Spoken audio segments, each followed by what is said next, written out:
जय जिजाऊ, जय शिवराय. मित्रांनो, आज 6 जून शिवराज्याभिषेक दिन. खऱ्या अर्थाने या मराठी रयतेला एक नवं राज्य, एक नवं स्वराज्य मिळण्याचा हा ऐतिहासिक दिवस. या शिवराज्य दिनाच्या मी तुम्हा सर्वांना मनपूर्वक शुभेच्छा देतो. आणि या व्याख्यानाला सुरुवात करण्यापूर्वी स्वराज्य संकल्पक छत्रपती शहाजीराजे, स्वराज्याची प्रेरणा राजमाता जिजाऊ, स्वराज्य संस्थापक छत्रपती शिवाजी महाराज आणि स्वराज्य रक्षक छत्रपती संभाजी महाराज या सर्व महापुरुषांना मी नम्रपणे नतमस्तक होतो. आणि पुन्हा एकदा आपणा सर्वांना 347व्या शिवराज्याभिषेक दिनाच्या मनपूर्वक शुभेच्छा देतो. मित्रांनो, आजचा दिवस म्हणजे 6 जून 1674 हा तो ऐतिहासिक दिवस की ज्या दिवशी खऱ्या अर्थाने मराठी जनतेला स्वातंत्र्याचा अनुभव मिळाला. पहिला स्वातंत्र्य दिन खऱ्या अर्थाने मराठी जनतेने अनुभवला तो हा दिवस आहे. या मराठी जनांची राजकीय गुलामगिरीतून, सांस्कृतिक गुलामगिरीतून, सामाजिक गुलामगिरीमधून मुक्तता करण्याचं महान कार्य छत्रपती शिवरायांनी केलं. तोच हा ऐतिहासिक दिवस. या ऐतिहासिक दिवसाच्या अनुषंगाने छत्रपती शिवरायांच्या जीवन कार्यावर प्रकाश टाकावा या हेतूने आज मी पुन्हा एकदा फेसबुकवर आपणासमोर उपस्थित झालो आहे. मित्रांनो, छत्रपती शिवरायांच्या जीवन कार्याचा विचार आपण केला तर छत्रपती शिवरायांच्या जीवनाला असंख्य पैलू आहेत, अनेक पैलू आहेत. मग त्यांच्या कोणत्या पैलूवर कोणताही पैलू घेतला तर त्या प्रत्येक पैलूवर एक नवीन व्याख्यान तयार होईल. इतके असंख्य पैलू छत्रपतींच्या जीवनामध्ये आहेत. मग छत्रपतींचं राज्यकारभार असेल, छत्रपतींचं मुस्लिम विषयक धोरण असेल, छत्रपतींचा स्त्रीविषयक दृष्टिकोन असेल, छत्रपतींचा गनिमी कावा असेल, छत्रपतींचं कृषी धोरण असेल, त्यांचं स्थापत्यशास्त्र असेल, त्यांचा आरमार असेल, म्हणजे एकंदरीत छत्रपती शिवरायांच्या आपण जीवनाचा विचार केला तर असे असंख्य पैलू आहेत, असे अनंत पैलू आहेत की ज्या पैलूवर सुद्धा एक स्वतंत्र व्याख्यान त्या ठिकाणी तयार होईल. आणि म्हणून एक पैलू यापैकी घ्यावा आणि त्या पैलूच्या अनुषंगाने मांडणी करावी या हेतूने मी आज तुमच्यासमोर उभा आहे. आजचा माझ्या व्याख्यानाचा विषय आहे शेतकऱ्यांचा राजा छत्रपती शिवाजी महाराज. मित्रांनो, छत्रपती शिवाजी महाराज यांचा इतिहास मांडताना बऱ्याच वेळा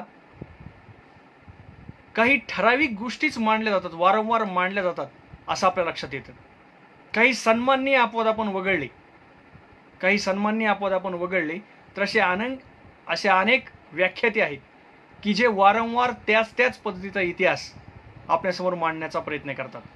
आणि छत्रपती शिवराय म्हटलं की प्रामुख्याने त्यांच्या आयुष्यातील फक्त एक 2-3 घटनांची मांडणी आपणासमोर ते करत असतात. या कोणत्या घटना आहेत? ह्या प्रामुख्याने कोणत्या घटना असतात? यातली पहिली घटना म्हणजे अफजल खानाचा कोथळा, दुसरी घटना म्हणजे शाहिस्ते खानाची बोटे आणि तिसरी घटना म्हणजे आग्र्याहून सुटका. मग छत्रपती शिवरायांचा इतिहास मांडायचा म्हटलं तर व्याख्यान कुठलंही असो त्याच्यामध्ये जवळपास अफजल खानाचा वध, शाहिस्ते खानाची बोटे, आग्र्याहून सुटका या प्रसंगाला इतकं तिखट मीठ लावून वर्णन करून सांगितलं जातं. मित्रांनो, यामुळं होतं असं की छत्रपती शिवरायांचं जे मूलगामी काम आहे, जे त्यांनी असं पायाभूत जे काम केलं आहे आपल्या स्वराज्यामध्ये, या पायाभूत कामाकडे दुर्लक्ष होतं. आणि म्हणून खऱ्या अर्थाने छत्रपती शिवरायांनी रयतेचा राजा म्हणून कशी ओळख मिळवली, शेतकऱ्यांचा राजा म्हणून कशी ओळख मिळवली आणि शेतकऱ्यांसाठी काय काय केलं, रयतेसाठी काय काय केलं, या अनुषंगाने मी आज तुमच्यासमोर माझी मांडणी करणार आहे. मित्रांनो, या छत्रपतींना महात्मा फुलेंनी सुद्धा जेव्हा आपला पहिला पोवाडा लिहिला, म्हणजे छत्रपती शिवाजी महाराजांची समाधी शोधून काढली, पहिली शिवजयंती सुरू केली आणि छत्रपती शिवरायावर पहिला पोवाडा लिहिण्याचं काम महात्मा ज्योतिराव फुले यांनी केलं. ते आपल्या पोवाड्यामध्ये असं म्हणतात, कुळवाडी भूषण पवाडा गातो भोसल्यांचा छत्रपती शिवाजीचा. म्हणजे छत्रपती शिवरायांना महात्मा फुले यांनी कुळवाडी भूषण असं विशेषण लावलेलं आहे. कुळवाडी भूषण, कुळवाडी म्हणजे काय तर कुळव या शब्दापासून हा कुळवाडी भूषण शब्द येतो. कुळव म्हणजे एक शेतीमधली एक कृती आहे, शेतीच्या मशागतीची एक कृती आहे. की ज्यामध्ये आपण काय करतो, तर नांगरली जमीन सपाट करणे याला कुळवणे असं म्हणतात. आणि म्हणून कुळवाडी हा शब्द शेतकऱ्यांना समानार्थी शब्द आहे. आणि म्हणून महात्मा ज्योतिराव फुले यांनी छत्रपती शिवरायांना कुळवाडी भूषण असं म्हटलेलं आहे. म्हणजेच ते शेतकऱ्यांचे भूषण आहेत, शेतकऱ्यांचे राजे आहेत, रयतेचे राजे आहेत. आणि म्हणून छत्रपती शिवरायांची रयतेचे राजे, शेतकऱ्यांचे राजे म्हणून होणारी मांडणी आज आपण पाहणार आहोत. मित्रांनो, या व्याख्यानाच्या सुरुवातीला एका व्यक्तीचं नाव मी नम्रपणे नमूद करतो. अनेकांनी छत्रपती शिवराय अनेकांच्या दृष्टिकोनातून मांडलेले आहेत, अनेक दृष्टिकोनातून मांडलेले आहेत, परंतु एका व्यक्तिमत्वाचं नाव या ठिकाणी मी आवर्जून घेईल आणि आदराने घेईल. ते व्यक्तिमत्व आहे कॉम्रेड गोविंद पानसरे.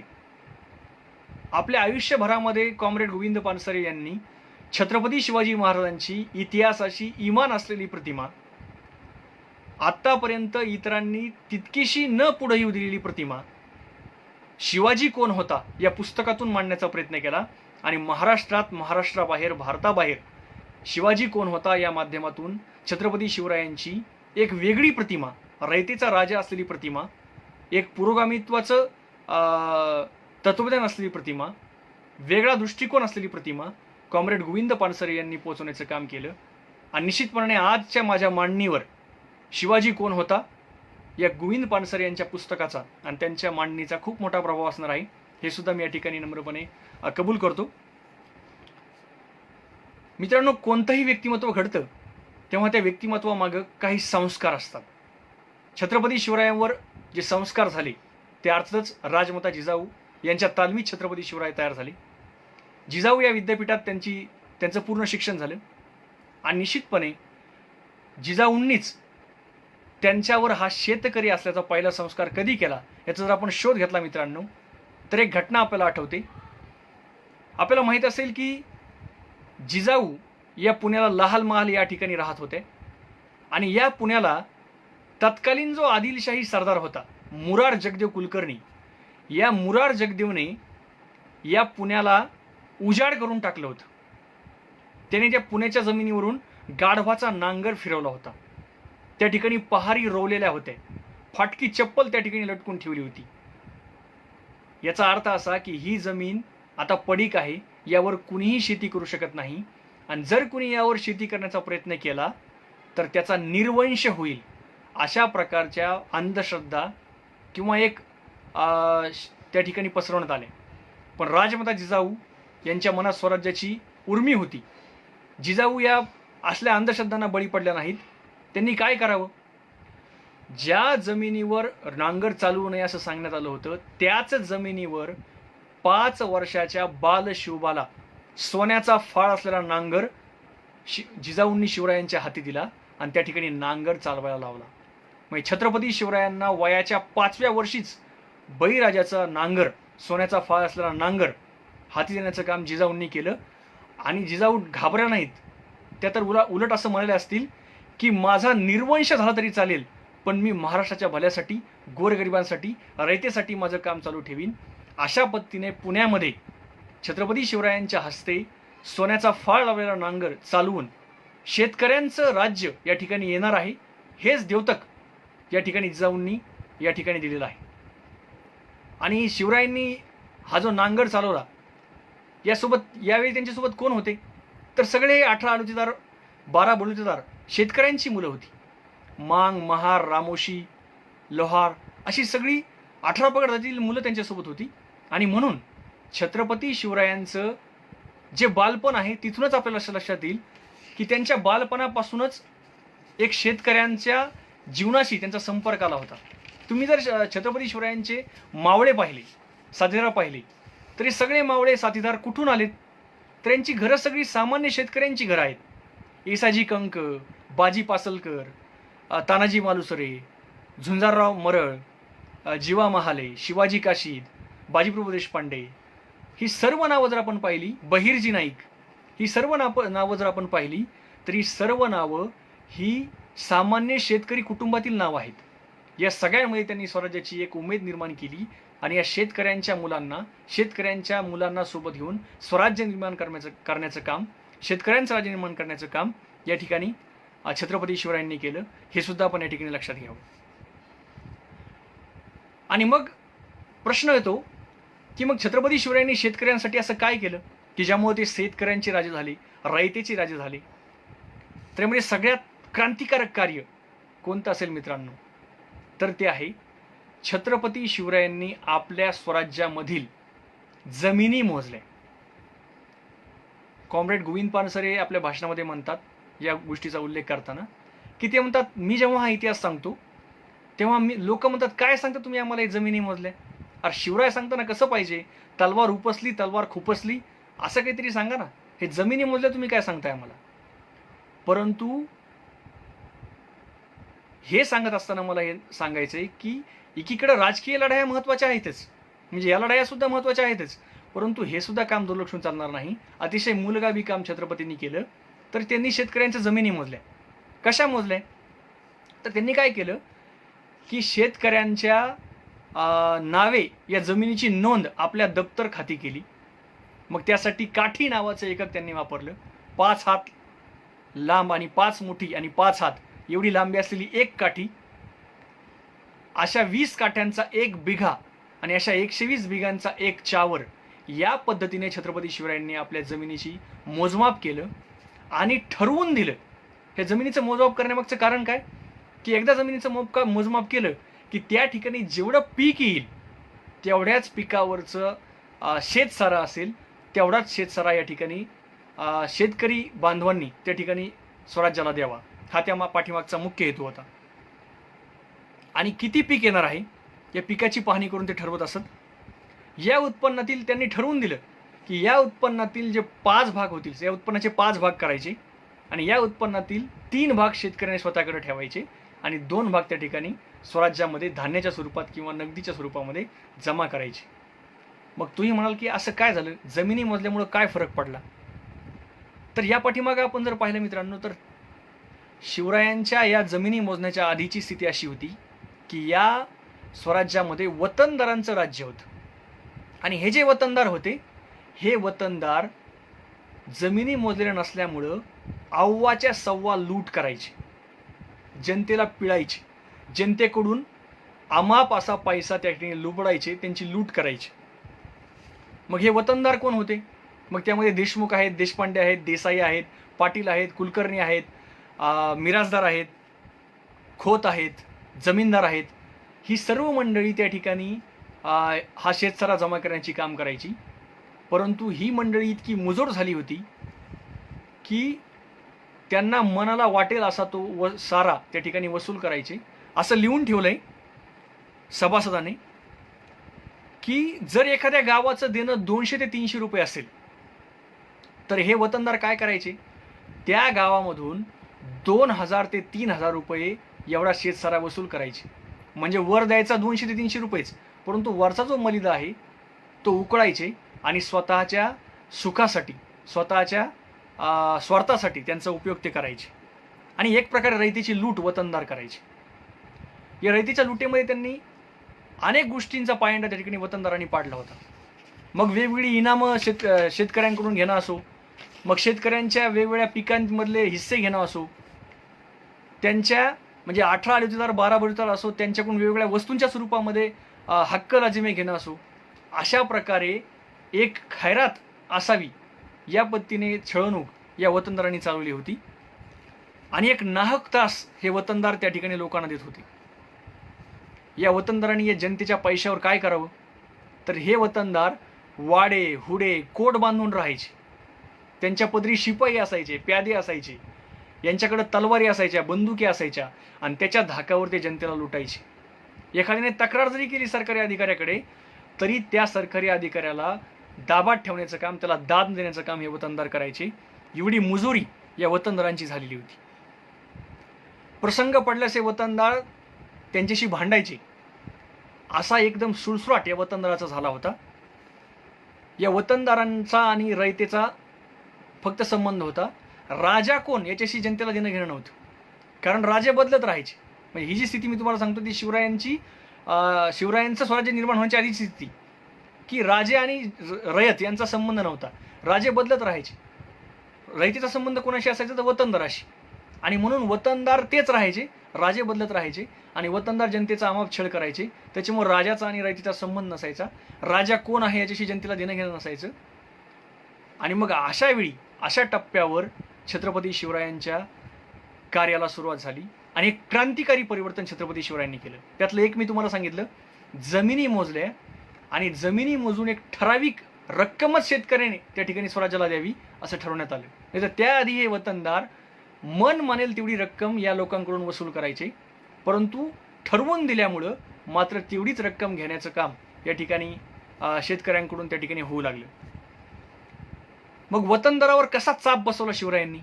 तर सगळ्यात पहिलं काम जर शिवरायांनी काय केलं असेल तर वतनदारांना वसुलींचा त्यांचा अधिकार काढून घेतला आणि शेतकऱ्यांची वसुली करण्यासाठी सरकारी अधिकारी त्या ठिकाणी नेमले.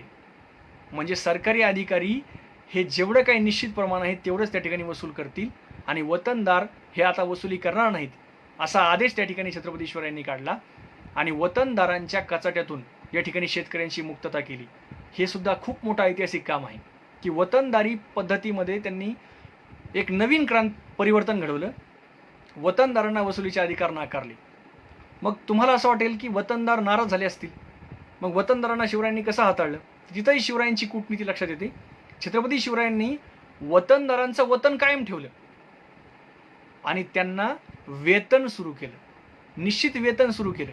म्हणजे जे काही वतनदारांना पूर्वी एक ठराविक रक्कम या सगळ्यातून मिळायची तेवढी एक ठराविक रक्कम शिवरायांनी ठरवली आणि त्यांना सांगितलं ही रक्कम तुम्हाला महिन्याच्या महिन्याला किंवा त्या कालावधीमध्ये तुम्हाला मिळत जाईल. तुम्ही मात्र या वसुलीच्या नादी लागू नका. तुम्हाला वेतन तुमचं मिळलं जाईल. तुमचं जी ठराविक रक्कम आहे ती रक्कम तुम्हाला दिली जाईल.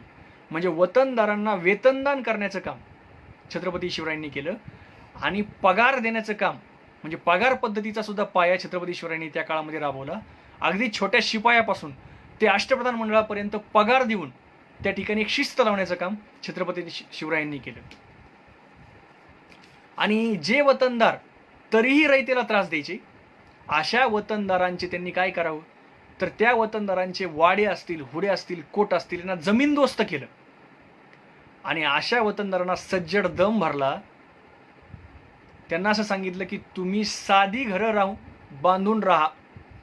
तुम्हाला असे गड, कोट, किल्ले, वाडे बांधायची गरज नाही. रयतेच्या पैशावर मजा करता काय? तुम्ही असं करू नका. तर हुकूम सोडला की तुम्ही साध्या घरात राहायचं. वतनदारांना हुकूम सोडला कारण हे वतनदार या जनतेच्या पैशावर इतके माजले होते की जसं मी सांगितलं वाडे, कोट, हुडे, तलवारी, बंदुका, शिपाई, सेवेकरी असा थाट, राजेशाही थाट या वतनदारांचा होता. या राजेशाही थाटाला एक थांबवण्याचं काम छत्रपती शिवरायांनी केलं. या पद्धतीचा हुकूमत छत्रपती शिवरायांनी काढला. त्याचबरोबर मुलखामध्ये जे जमीनदार असायचे त्याच्याबद्दल सुद्धा एक सभासदाने लिहून ठेवलंय बघा. सभासद असं लिहितो, मुलखात जमीनदार देशमुख व देसाई यांच्या जप्तीखाली कैदेत रयत नाही. यांनी साहेबी करून रयतेस नागवीन म्हटल्याने त्यांच्या हाती नाही. म्हणजे जर वतनदारांनी असं ठरवलं की आम्हीच साहेब आहोत, आम्हीच जनतेला नागवू, आम्हीच जनतेला आमच्या हाताखाली ठेवू, असं जर त्यांनी करायला सुरुवात केली तर त्यांच्या हातात नाही. त्यांनी आता लक्षात घ्यावं की हे आता राजांच्या हातात आहे, माझ्या हातात आहे. आणि म्हणून वतनदारांच्या खूप मोठ्या एका जाचातून छत्रपती शिवरायांनी शेतकऱ्यांची मुक्तता केली. आणि हे खऱ्या अर्थाने छत्रपती शिवरायांचं खूप मोठं क्रांतिकारी कार्य आहे की रयतेला राजा कोण होता हे माहीत नसायचं, वतनदारच सगळी पिळवणूक करायचा. पण छत्रपती शिवरायांनी पहिल्यांदा वतनदारांच्या कचाट्यातून पहिली गुलामी जी होती वतनदारांची ती गुलामी नष्ट केली आणि शेतकऱ्यांना एक मोकळा श्वास दिला. शेतकऱ्यांचा आणि राजांचा प्रत्यक्ष संबंध यायला सुरुवात झाला. शेतकऱ्यांना राजा कोण हे कळायला लागलं आणि शेतकऱ्यांना रयतेला आश्चर्य वाटलं की हा कोण नवीन राजा आलाय. याआधी तर राजा कोण हे आम्हाला माहीत नसायचं, पण हा राजा काहीतरी वेगळा दिसतोय, या राजाला काहीतरी जनतेची कणव आहे. आणि म्हणून एक प्रकारे रयत सुद्धा या ठिकाणी छत्रपती शिवरायांना त्या ठिकाणी मानू लागली, प्रेम करू लागली आणि छत्रपती शिवरायांच्या स्वराज्यावर एका वेगळ्या आशेने शेतकरी त्या ठिकाणी बघू लागले. शेतकऱ्यांना याबरोबरच शिवरायांनी मदत करण्यासुद्धा काम केले. म्हणजे शेतकऱ्यांना फक्त मुक्तता केली नाही तर त्यांना उभं करण्याचं काम केले. कारण आपण नेहमी म्हणतो की सेवा आणि परिवर्तनामध्ये काय फरक आहे, तर एखाद्याला तात्पुरती मदत करणं म्हणजे सेवा, परंतु त्याला कायमस्वरूपी त्याच्या जीवनामध्ये मदत मिळावी, त्याने काहीतरी निर्माण करावं, याला म्हणतो आपण परिवर्तन. छत्रपती शिवरायांनी ते सुद्धा काम केलं. शेतकऱ्यांमध्ये परिवर्तन घडण्यासाठी त्यांनी त्यांना वेळोवेळी आर्थिक मदत दिलेली आहे असा उल्लेख आहे. त्याच आज्ञापत्रामध्ये सभासद लिहितो की जेव्हा नवी रयत त्या ठिकाणी स्वराज्यामध्ये दाखल व्हायची तेव्हा या नवीन लोकांना, नवीन शेतकऱ्यांना गुरेढोरे देण्याचं काम छत्रपती शिवरायांनी केलं. त्यांना बी बियाणं देण्याचं काम छत्रपती शिवरायांनी केलं आणि त्यांच्या अन्न उदरनिर्वाहाची व्यवस्था सुद्धा छत्रपती शिवरायांनी लावली. त्यामुळं नवीन लोकांना सुद्धा शेतकरी होण्यासाठी छत्रपती शिवरायांनी प्रेरित केलं. एवढंच नव्हे तर भूमिहीनांना जमीन देणारा पहिला राजा म्हणून छत्रपती शिवरायांकडे आपण बघितलं पाहिजे. कारण जे भूमिहीन लोक होते अशा लोकांना छत्रपती शिवरायांनी जमिनी दिल्या. जे पडीक जमिनी होत्या त्या जमिनी त्यांना देऊन टाकल्या, कसायला दिल्या आणि त्यांना त्या जमिनी असं त्यांच्या हुकमात लिहून ठेवलं की आता या जमिनी ह्या त्यांच्याकडेच राहतील, त्यांच्या मालकीच्या असतील. त्या जमिनी त्यांच्याकडून कुणीही परत करून घेऊ नयेत. म्हणजे भूमिहीनांना सुद्धा जमिनी देण्याचं काम छत्रपती शिवरायांनी केलं आणि त्यांना सुद्धा आयुष्यामध्ये उभं करण्याचं काम छत्रपती शिवरायांनी केलं. छत्रपती शिवरायांनी शेतकऱ्यांना कर्ज दिलं नाही, रोख रकमेने कधी कर्ज दिलं नाही. मग त्याऐवजी काय केलं? छत्रपती शिवरायांनी शेतकऱ्यांना कर्ज देण्याऐवजी शेतामधील अवजारे दिली, बी बियाणं दिली, बैलजोडी दिल्या. म्हणजे एका अर्थाने वस्तूच्या स्वरूपामध्ये मदत करण्याचं काम छत्रपती शिवरायांनी केलं. आणि सगळ्यात महत्त्वाचं काम म्हणजे जेव्हा दुष्काळ असायचा मित्रांनो, आपल्या सर्वांना माहीत आहे की दुष्काळामध्ये शेतकऱ्यांचं जे जीवन असतं, जे एकंदर त्यांचे जे हालापेष्ट असतात, हे फारच क्लेशकारक असतात, वेदनादायक असतात. छत्रपती शिवरायांनी याची कल्पना होती आणि म्हणून शिवरायांनी दुष्काळामध्ये शेतकऱ्यांचा शेतसारा माफ केला होता. म्हणजे संत तुकारामांनी, ज्यांना आपण छत्रपती शिवरायांचे गुरु मानतो किंवा छत्रपती शिवरायांनी ज्यांना गुरुस्थानी मानलं, संत तुकारामांनी त्यांच्या काळामध्ये आपली महाजनकीची कर्ज खतं बुडवली आणि या भारतातील, या इतिहासातील पहिली कर्जमाफी केली. तोच वसा आणि वारसा छत्रपती शिवरायांनी पुढे चालवला आणि दुष्काळामध्ये शेतकऱ्यांना करमाफी करण्याचं काम, शेतसारा माफ करण्याचं काम छत्रपती शिवरायांनी केलं. हे सुद्धा एक मोठं काम छत्रपती शिवरायांनी केलं. याचबरोबर दुष्काळामध्ये लोकांना सवलतीमध्ये अन्नधान्य देण्याचं काम, सवलतीमध्ये शेतीविषयक अवजारं, बी बियाणं देण्याचं काम छत्रपती शिवरायांनी केलं. आणि म्हणून शेतकऱ्याला एक उभं करण्याचं काम, त्याच्या पाठीमागं आर्थिक संकटाच्या वेळी, कोणत्याही संकटाच्या वेळी उभं राहण्याचं काम, खंबीरपणे उभं राहण्याचं काम, त्याला उभं करण्याचं काम छत्रपती शिवरायांनी केलं. हे सुद्धा आपण लक्षात घ्यावं. आणखीन एक छत्रपती शिवरायांचं वैशिष्ट्य म्हणजे शिवरायांचं जे सैन्य होतं, हे सैन्य शेतकऱ्यांचं सैन्य होतं. आता हे सैन्य कशा प्रकारचं होतं? इतर राजांचे जे सैन्य असायचे, हे सैन्य खडं सैन्य होतं. खडे सैन्य त्याला म्हणायचं, जे 12माही सैन्य असायचं. म्हणजे हे जे सैन्य असायचं हे 12 महिने त्यांचा एकच व्यवसाय, लढाया करणे. आणि इतर राजांचं सैन्य या पत्तीमध्ये मोडायचं. हे सैन्य 12 महिने लढाया करायचं, त्यांचा व्यवसायच तो होता. आणि म्हणून व्हायचं काय, तर हे सैन्य 12ही महिने आपल्या कुटुंबापासून, शेतीपासून दूर असायचं. आणि म्हणून या सैन्याला, हे जे इतर राजाचं सैन्य असायचं किंवा त्यापूर्वीची जी सैन्य पद्धती होती, त्यांना रयतेविषयी, शेतकऱ्यांविषयी, कुटुंबाविषयी तेवढी कणव नव्हती आणि म्हणून यांना पर्वा नसायची. परंतु शिवरायांच्या सैन्यांचं वैशिष्ट्य असं की शिवरायांचं सैन्य हे 12माही नव्हतं. काही ठराविक लोक 12माही सैन्यामध्ये मोडायचे, परंतु हे सैन्य कुटुंब पाहायचं, आपली शेतीभाती सांभाळायचं आणि स्वराज्याला गरज पडेल तेव्हा त्या मोहिमेवर जायचं. असा उल्लेख आहे की दसऱ्याच्या मुहूर्तावर हे सगळं सैन्य मोहिमावर निघायचं, स्वाऱ्यावर निघायचं आणि अक्षय तृतीयाला परत यायचं. म्हणजे ज्यावेळेस शेतीचा हंगाम असायचा, शेतीमध्ये काम करायचे दिवस असायचे, त्यावेळेस हे सैन्य शेतामध्ये काम करायचं आणि ज्यावेळेस स्वराज्याला गरज पडायची त्यावेळेस हे सैन्य लढायला निघायचं. त्यामुळे एका अर्थाने छत्रपती शिवरायांनी इकडे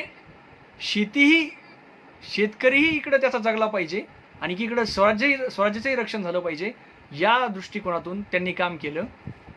आणि म्हणून हा जो सैनिक होता, जो शेतकऱ्यातून आलेला होता, या शेतकऱ्याच्या सैनिकाला रयतेविषयी, प्रजननाविषयी, शेतीविषयी काळजी होती आणि म्हणून त्याला एकंदर स्वराज्याविषयी काळजी होती. हा सुद्धा फरक आपण लक्षात घ्यावा की छत्रपती शिवरायांचं सैन्य हे शेतकऱ्यांचं सैन्य होतं आणि ते 12माही सैन्य नव्हतं. आणखीन एक फरक आपण लक्षात घ्यावा की याआधी जो सैन्याचा किंवा इतर राजांचं जे सैन्य असायचं त्या सैन्याला ते राजे पगार देत नसत. मग यांचं पोट कसं भरायचं? तर ते राजे काय करायचे, इतर राजे काय करायचे, त्या सैन्याला लुटीवर पाठवायचे आणि जेवढी लूट जमा व्हायची त्या लुटीतला हिस्सा त्या सैन्याला द्यायचे. आणि म्हणून व्हायचं काय की सैन्य लूट करताना कोणताही विचार करत नसायचं. भरमसाठ लूट व्हायची. या लुटीमध्ये स्त्रियांची आबरूसुद्धा लुटली जायची. अशा प्रकारचे प्रकार त्या ठिकाणी व्हायचे. शिवरायांनी याला थांबवलं आणि शिवरायांनी याला थांबवण्यासाठी कोणता उपाय केला तर त्यांनी इथंसुद्धा सैनिकांना पगार सुरू केले.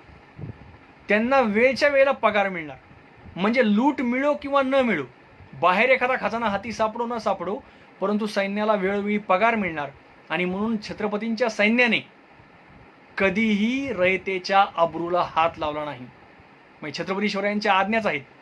बरे कोण लिहून ठेवते तर खाफी खान हा जो शत्रू सत्तेमधला जो इतिहासकार आहे त्यानेच लिहून ठेवलंय की छत्रपती शिवरायांच्या आज्ञा होत्या की स्त्रिया, लहान मुलं आणि धर्मस्थळं यांना कुणीही हात लावू नये, यांची लूट कुणीही करू नये. अगदी तोच संस्कार छत्रपती शिवरायांनी आपल्या सैन्याला दिला होता. आणि म्हणून ह्या सैन्याने स्वराज्याला गरज पडली त्यावेळेस लूट केली, परंतु ती संपत्तीची लूट केली, कुणाच्या आबरूची लूट केली नाही. हे सुद्धा आपण लक्षात घेऊ. हा संस्कार छत्रपती शिवरायांनी त्या ठिकाणी रयतेला दिला होता, सैन्याला दिला होता. आणि म्हणून रयत सुद्धा एकीकडे सैन्याला मदत करत होती आणि सैन्य रयतेचं संरक्षण करीत होतं. हा सुद्धा आपण या ठिकाणी एक संस्कार या ठिकाणी लक्षात घ्यावा. एक कविता या अनुषंगाने आपण ऐकलेली असेल. त्या कवितेची फक्त एक ओळ सांगतो मी तुम्हाला.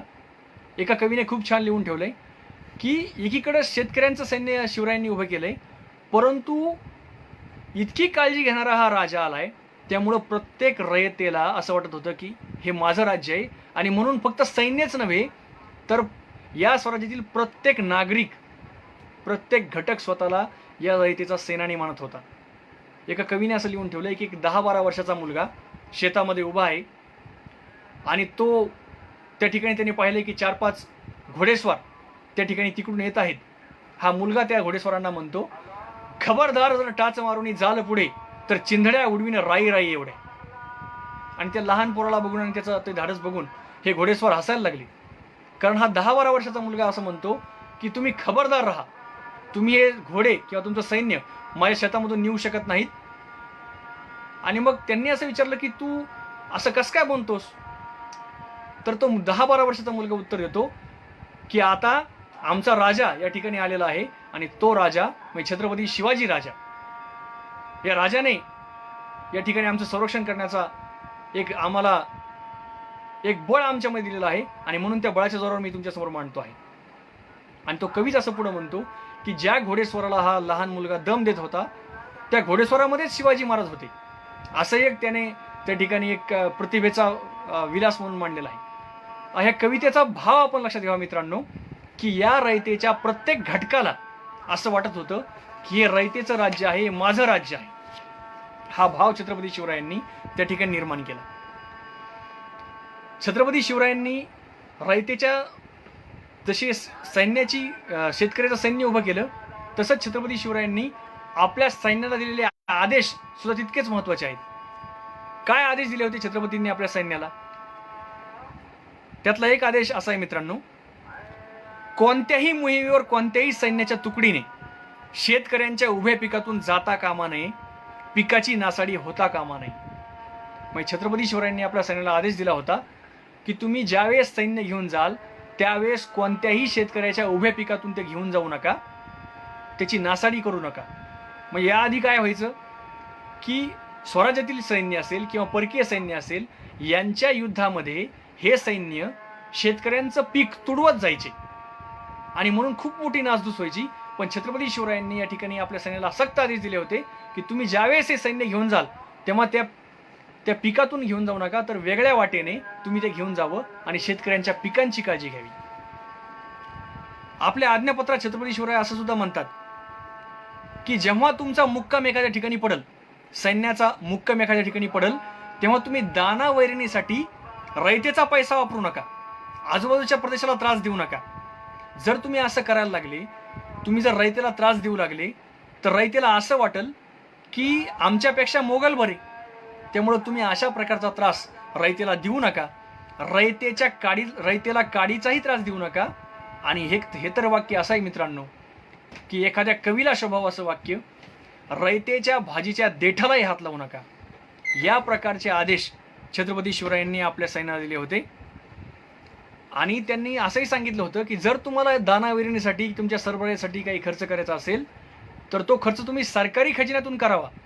लोकांकडून बळजबरीने काही वसूल करू नका, तर सरकारी खजिन्यातून जी तुम्हाला रक्कम दिलेली आहे त्या रकमेतूनच तुम्ही तो खर्च करावा.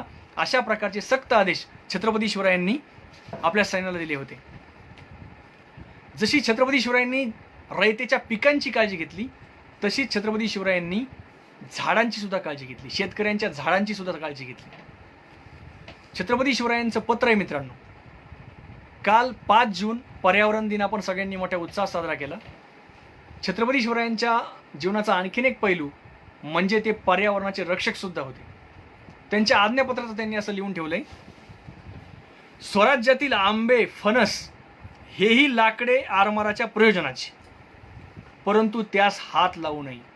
शिवराय म्हणतात की आंबे फणस ह्याची जी लाकडं आहेत ती आरमारासाठी उपयोगी पडतात, परंतु त्या झाडांना हात लावू नका. का काय म्हणून तर ही झाडे वर्षात 2 वर्षात होतात असे नाही.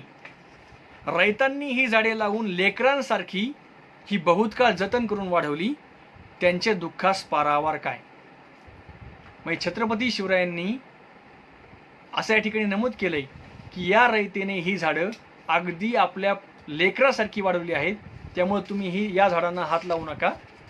आणि त्यापुढे तर छत्रपती शिवराय असं म्हणतात, जर तुम्हाला झाड लागलंच, जर तुम्हाला एखादं झाड स्वराज्याच्या कामी लागलंच तर तुम्ही काय करावं. तर शिवराय असं म्हणतात की एखादं झाड तुम्ही बघा, पण कसं झाड. एखादे झाड बहुत जीर्ण होऊन कामातून गेले असले तरी त्याचे धन्यास राजी करून घेऊन द्रव्य देऊन त्याचे संतोषे तोडून द्यावे. म्हणजे एकतर तुम्ही झाड तोडू नका, झाड तोडायचंच असेल तर एखादं जीर्ण झाड बघा, ते जीर्ण झाड घेण्यासाठी त्याच्या मालकास म्हणजे शेतकऱ्यास राजी करा आणि त्या झाडाची जी किंमत असेल ती किंमत त्या शेतकऱ्याला द्या. अशा प्रकारचा हुकूम आज्ञा या ठिकाणी छत्रपती शिवरायांनी दिली. म्हणजे छत्रपती शिवरायांनी शेतकऱ्यांची काळजी केली, त्यांच्या पिकांची काळजी केली, झाडांची काळजी केली. या पद्धतीने शिवरायांनी वेगवेगळ्या आघाड्यावर रयतेची काळजी केलेली आपल्याला दिसून येते. आणखीन एक मुद्दा या अनुषंगाने या ठिकाणी मला मांडायचा आहे. त्या काळामध्ये वेगवेगळी देवस्थानं असायची आणि या देवस्थानाला जे अन्नधान्य पुरवलं जायचं, हे अन्नधान्य पुरवताना देवस्थान हे धान्य खरेदी करताना शेतकऱ्यांकडून कमी दराने खरेदी करायचं. म्हणजे एक उदाहरण असं सांगितलं गेलं की चिंचवडचे जे मोरया गोसावी देवस्थान आहे या ठिकाणी शेतकरी आपलं धान्य विकायला जायचा आणि हे धान्य कोणत्या भावाने विकायचा, तर जे 50 वर्षापूर्वीचे खूप पूर्वीचे भाव असायचे त्याच दराने ही खरेदी केली जायची. आणि हे शिवरायांना कळलं की शेतकऱ्यांचं जे धान्य आहे हे धान्य 50 वर्षापूर्वी जो भाव होता त्याच भावाने त्या ठिकाणी खरेदी केली जाते. शिवरायांनी लगेच एक आज्ञापत्र त्या ठिकाणी लिहिलं. 22 जून 1676 आज्ञापत्र आहे. त्यामध्ये शिवराय लिहितात, दिवसेंदिवस धान्य महाग होत चालले असता रयतेच्याने हे खरेदी कैसी दिली जाते, याबद्दल साहेबी रयत निस्बत खरेदी स्त्रीची घ्यावया व द्यावया निस्बत नाही. मग शिवरायांनी असं या ठिकाणी या पत्रात सांगितलंय की हे जे धान्य खरेदी या ठिकाणी होते आहे ती चालू भावानेच व्हावी, असं शिवराय आदेश देतात त्या पत्रामध्ये की देवस्थानाने धान्य खरेदी चालू भावाने करावी. कारण आता महागाई वाढलेली आहे, जुन्या दराने कुठपर्यंत आपण धान्य खरेदी करणार, तसा आदेश दिला. आणि देवस्थानाला हे सुद्धा सांगितलं की जो वरचा पैसा लागेल, तुम्हाला जो वरचा पैसा लागेल शेतकऱ्यांना येण्यासाठी, ते जे नुकसान तुमचं होईल ते नुकसान आम्ही तुम्हाला देऊ, परंतु शेतकऱ्यांचं नुकसान झालेलं मला चालणार नाही. म्हणजे खऱ्या अर्थाने शेतकऱ्यांना त्या काळामध्ये हमीभाव देण्याचं काम, त्यांच्या धान्यांना हमीभाव देण्याचं काम आणि त्यांच्या धान्याला योग्य मोबदला देण्याचं काम छत्रपती शिवरायांनी केलं. त्यांच्या धान्याची काळजी घेण्याचं काम छत्रपती शिवरायांनी केलं. हे आपण या ठिकाणी लक्षात घ्यावं. आणखीन एक महत्त्वाचं काम छत्रपती शिवरायांनी केलं ते म्हणजे सहकार शेतीची संकल्पना छत्रपती शिवरायांनी मांडलेली आहे. म्हणजे इतिहासामध्ये त्यांच्या आज्ञापत्रामध्ये सहकार शेतीची मूळ संकल्पना छत्रपती शिवरायांची आहे. त्यांच्या आज्ञापत्रातील आदेश असा आहे बघा, एक ठिकाण मलिकंबरी रक्कम आमकी झाली, त्यामध्ये खरीप एक पीक आमकी, रबी दुबीक आमकी, ऐसी जात निवडून त्यामध्ये आमके बिघे, आमका गल्ला, ऐसा पिकाचा आकार करून ठिकाणच्या ठिकाणात 5-7 कुळे असली तरी असोत, त्या शेतावर हुकूम गावखंडनी सारा आकार करणे. म्हणजे सगळ्यांनी मिळून एकत्र येऊन शेती करण्याचा सुद्धा एक विचार या ठिकाणी छत्रपती शिवरायांनी मांडला. आणि सहकार शेतीचा एक मूलगामी विचार, त्याला सुद्धा प्रोत्साहन देण्याचं काम छत्रपती शिवरायांनी त्या काळामध्ये केलं. छत्रपती शिवरायांनी रयतेच्या संपत्तीची काळजी केली, पिकांची काळजी केली, त्याचबरोबर छत्रपती शिवरायांनी रयतेच्या आबरूची काळजी केली. खरं तर हा मुद्दा एक स्वतंत्र व्याख्यानाचा विषय आहे, परंतु शेतकऱ्यांच्या अनुषंगाने हा मुद्दा आहे म्हणून हा मुद्दा या ठिकाणी मांडतोय. आपल्या सर्वांना माहीत असेल, रांझ्याच्या जो गावचा वतनदार पाटील होता त्याच्या संदर्भातील ही घटना आहे. काय केलं या वतनदार पाटलाने? तर या वतनदार पाटलाने त्या गावातील एका गरीब शेतकऱ्याच्या तरण्या ताठ्या मुलीवर तिला उचलून घेऊन गेला, सर्वांसमक्ष तिला उचलून नेलं, तिच्यावर बलात्कार केला. आणि या मुलीने शेवटी असं अपमाने जगणं कसं सहन होईल आणि म्हणून त्या मुलीने जीव दिला. सगळा गाव हळबळला, पण तक्रार कोणाकडे करणार? कारण जसं मी तुम्हाला म्हणलो की वतनदार मुजोर झाले होते आणि म्हणून वतनदाराची तक्रार शिवरायांकडे कोण करणार, राजाकडे कोण करणार, असा प्रश्न आला. परंतु शेवटी शिवरायांपर्यंत ही बातमी कळाली की या वतनदाराने अशा पद्धतीने एका शेतकऱ्याच्या मुलीवर बलात्कार केला आहे. तेव्हा शिवरायांनी काय करावं? शिवरायांनी या रांझ्याच्या पाटल्याच्या मुसक्या बांधल्या आणि या रांझ्याच्या पाटल्याचा चौरंग केला, हातपाय कलम केले आणि एक जबरदस्त वचक त्या ठिकाणी स्वराज्यामध्ये निर्माण केला. मित्रांनो, विचार करा की जेव्हा ही बातमी त्या प्रदेशातल्या सगळ्या मायमाऊलींना कळली असेल की या प्रकारचं एक राजा आहे की जो आमच्या माया बहिणींच्या अब्रूची काळजी घेतोय, त्यांना असं वाटलं नसेल की हा राजा आमचा आहे. आणि म्हणून छत्रपती शिवरायांनी वेळोवेळी रयतेच्या एकंदर संपत्तीची, आबरूची अगदी पोटच्या लेकराप्रमाणे काळजी घेण्याचं काम त्या ठिकाणी केलं. आणि म्हणून मित्रांनो, छत्रपती शिवरायांच्या मागं लोक एवढे का उभे राहिले, मावळे जीव द्यायला का तयार झाले, ह्याचं कारण आपल्याला इथे सापडतं. मग ते शिवाजी काशीद असोत, बाजीप्रभू देशपांडे असोत, नरवीर तानाजी मालुसरे असोत, मुरारबाजी असोत, वेगवेगळ्या आघाड्यावर वेगवेगळे मावळे असोत, हे सगळे मावळे छत्रपती शिवरायांसाठी, स्वराज्यासाठी मरायला तयार झाले. ह्याचं कारण असं मित्रांनो, छत्रपती शिवरायांनी त्यांची अगदी पोटच्या लेकराप्रमाणे काळजी घेतली होती. आणि म्हणून हे म्हणाले असतील, अरे लाख मेले तरी चालतील, पण हा लाखाचा पोशिंदा जगला पाहिजे, या भावना त्या ठिकाणी रयतेच्या होत्या. आणि म्हणून छत्रपती शिवरायांनी अतिशय तळागाळातील रयतेला जपण्याचं काम केलं. म्हणजे त्यांच्या लढाया, त्यांची गनिमिकावा, त्यांची युद्धनीती, त्यांचा आरमार हे तर अत्यंत महत्त्वाचं आहेच, परंतु हे उभं करण्याआधी हे माणसं जे त्यांनी जोडली, जाणता राजा त्यांना आपण म्हणतो, त्याचं कारण असं की या साम्राज्य व्यवस्थेचा पाया म्हणजे ही रयत होती, शेतकरी होते. या शेतकऱ्यांचं कल्याण, रयतेचं कल्याण म्हणजे स्वराज्याचं कल्याण हे छत्रपती शिवरायांनी ओळखलं होतं. आणि म्हणून शिवराय हे शेतकऱ्याचे राजे ठरतात. मित्रांनो, आपण असं म्हणतो की इडापिडा टळो, बळीचे राज्य येवो. आणि खऱ्या अर्थाने छत्रपतींचं राज्य हे बळीचं राज्य होतं असं आपल्याला म्हणता येईल. असे अनेक उदाहरणांनी दाखले आपल्याला या ठिकाणी देता येतील की ज्या आघाड्यावर छत्रपती शिवरायांनी शेतकऱ्यांचा अतिशय मूलगामी विचार त्या ठिकाणी केलेला आहे. मित्रांनो, अतिशय धावता आढावा या ठिकाणी मी आज तुमच्यासमोर मांडलेला आहे.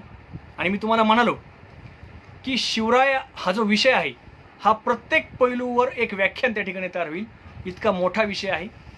आज शेतकऱ्यांचा राजा छत्रपती शिवाजी महाराज या पैलूवर मी तुमच्यासमोर उपस्थित झालो होतो. समारोप करण्याआधी मी आपणा सर्वांना आवाहन करतो की माझे बंधू कृषी सहाय्यक परीक्षित करपे यांनी शाश्वत शेती या नावाचं एक पेज या ठिकाणी शेतकऱ्यांसाठी सुरू केलं आहे, ज्यामध्ये सुद्धा त्यांनी शेतकऱ्यांसाठीच्या अनेक ज्या काही योजना आहेत, या योजनांचा वेगवेगळ्या समस्या तुमच्या असतील, या समस्येवर समाधान याचं काम त्या ठिकाणी ते करणार आहेत. त्यामुळे निश्चितपणे आपण या शाश्वत शेती या फेसबुक पेजला लाईक करावं, या यूट्यूबवरील चॅनलला सबस्क्राईब करावं, असं आवाहन या ठिकाणी मी करतो. आणि दुसरं एक आवाहन या ठिकाणी मी करतो की आत्तापर्यंत अनेक माझ्या व्याख्यानांना आपण भरभरून प्रतिसाद दिलात. ही व्याख्यानं तुम्हाला ऐकायची असतील तर मी सुद्धा धर्मराज करपे या नावाने यूट्यूब चॅनल त्या ठिकाणी सुरू केलं आहे. त्या चॅनलवर जाऊन तुम्ही ते चॅनल सबस्क्राईब करू शकता आणि त्या ठिकाणी माझी व्याख्यानं तुम्ही ऐकू शकता, मला सूचना देऊ शकता. माझ्यामध्ये सुद्धा ज्या काही वेगवेगळ्या विषयाच्या अनुषंगाने काय मांडणी करावी, काय केलं पाहिजे, अशा वेगवेगळ्या सूचनांचंसुद्धा स्वागत तुमचं आहे. या व्याख्यानाचा समारोप करताना मी एक समर्थ रामदास यांनी छत्रपती शिवरायांच्या जीवनावर केलेली एक कविता या ठिकाणी मांडतो आणि मग मी थांबतो. निश्चयाचा महामेरू, बहुत जनांसी आधारू, अखंड स्थितीचा निर्धारू, श्रीमंत योगी, यशवंत कीर्तिवंत, सामर्थ्यवंत वरदवंत, पुण्यवंत नीतिवंत, जाणता राजा, आचारशील विचारशील, दानशील धर्मशील, सर्वज्ञपणे सुशील, सकला ठाई, नरपती हयपती गजपती, गडपती भूपती जळपती, पुरंदर आणि आदिशक्ती, पृष्ठीभागी, धीर उदार सुंदर, शूर क्रियेसी तत्पर, सावधपणे नृपवर तुच्छ केले. या भूमंडळीचे ठाई धर्मरक्षी ऐसा नाही, महाराष्ट्र धर्म राहिला काही तुम्हा कारणे. कित्येक दुष्ट संहारीला, कित्येकासी धाक सुटला, कित्येकासी आश्रय झाला शिवकल्याण राजा. आणि सर्वात शेवटी शिवरायांचे आठवावे रूप, शिवरायांचा आठवावा प्रताप, शिवरायांचा आठवावा साक्षेप भूमंडळी. पुन्हा एकदा आपणा सर्वांचे मनपूर्वक आभार. शेतकऱ्यांचा राजा छत्रपती शिवाजी महाराज या विषयाच्या अनुषंगाने मी आज मांडणी केली. याच ठिकाणी मी थांबतो. जय जिजाऊ, जय शिवराय, जय जवान, जय किसान.